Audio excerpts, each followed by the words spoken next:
வணக்கம் மக்களே, சற்றுமுன் கிடைத்த தகவல் ஒன்றை பார்க்க போகிறோம். தேர்தல் ஆணையத்தின் மிகப்பெரிய திருட்டை கண்டுபிடித்துள்ளோம், விரைவில் ஆதாரத்துடன் வெளியிடுவோம். ராகுல் காந்தி திடீர் தகவல். இந்த ஒரு தகவலை பற்றி தான் நாம் பார்க்க போகிறோம்.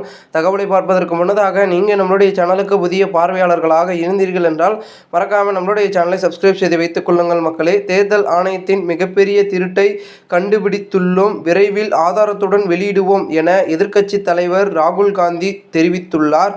மக்களவையில் இருந்து வெளிநடப்பு செய்த எதிர்க்கட்சி தலைவர் ராகுல் காந்தி தேர்தல் ஆணையம் மீது அடுக்கடுக்கான புகார் தெரிவித்துள்ளார்.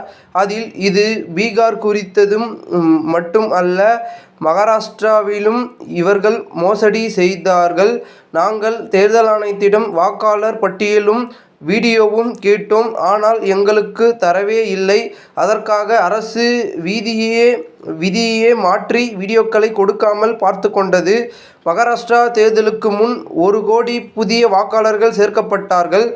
கர்நாடகாவிலும் நாங்கள் ஆழமான ஆய்வு செய்தோம். மிகப்பெரிய மோசடி அங்கே வெளிச்சத்திற்கு வந்தது. நான் உங்களுக்கு தேர்தல் ஆணையத்திற்கும் காட்ட தயார் என வஞ்சனை நடத்தும் என்பதனையும் எங்கே நடந்தது என்பதனையும் முழுமையாக ஆதாரங்களுடன் காட்ட முடியும். பாஜகவின் நாடகத்தை நாங்கள் புரிந்து கொண்டு விட்டோம். கர்நாடகாவில் ஒரு தொகுதியை தேர்ந்தெடுத்து 6 மாதமாக முழுமையாக ஆய்வு செய்தோம். அதிலேயே இவர்கள் எப்படி தேர்தலை திருடுகிறார்கள் என்ற முழு விவரங்கள் பிடித்தோம். புதிய வாக்காளர்கள் எப்படி உருவாக்கப்படுகிறார்கள், யார் உண்மையிலேயே வாக்கு செலுத்துகிறார்கள், எங்கிருந்து அந்த வாக்குகள் போடப்படுகின்றன.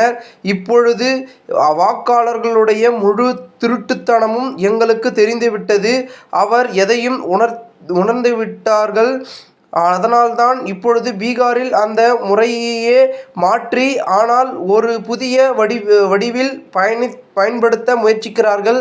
தற்பொழுது அவர்கள் வாக்காளர்களையே நீக்கிவிட்டு தங்களுக்கேற்ப முறையில் புதிய வாக்காளர்களை பட்டியலை உருவாக்கப் போகிறார்கள்.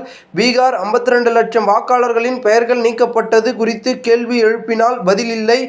இந்தியாவில் தேர்தல்கள் திருடப்படுகின்றன, இதுதான் நாம் ஜனநாயகத்தின் கடுமையான உண்மை என குற்றம் சாட்டியிருந்தார். இந்த ஒரு தகவல் தற்பொழுது அரசியல் வட்டாரங்கள் பேசும் பொருளாக இருக்கிறது. இந்த ஒரு தகவலை குறித்த பொதுமக்கள் உங்களுடைய கருத்துக்களை கூறுங்கள். இதுபோன்று நீங்கள் அரசியல் சார்ந்த நிகழ்வுகளாம் தினசரி தெரிந்து கொள்ள நம்மளுடைய சேனலை சப்ஸ்கிரைப் செய்து வைத்துக் கொள்ளுங்கள். நன்றி, வணக்கம்.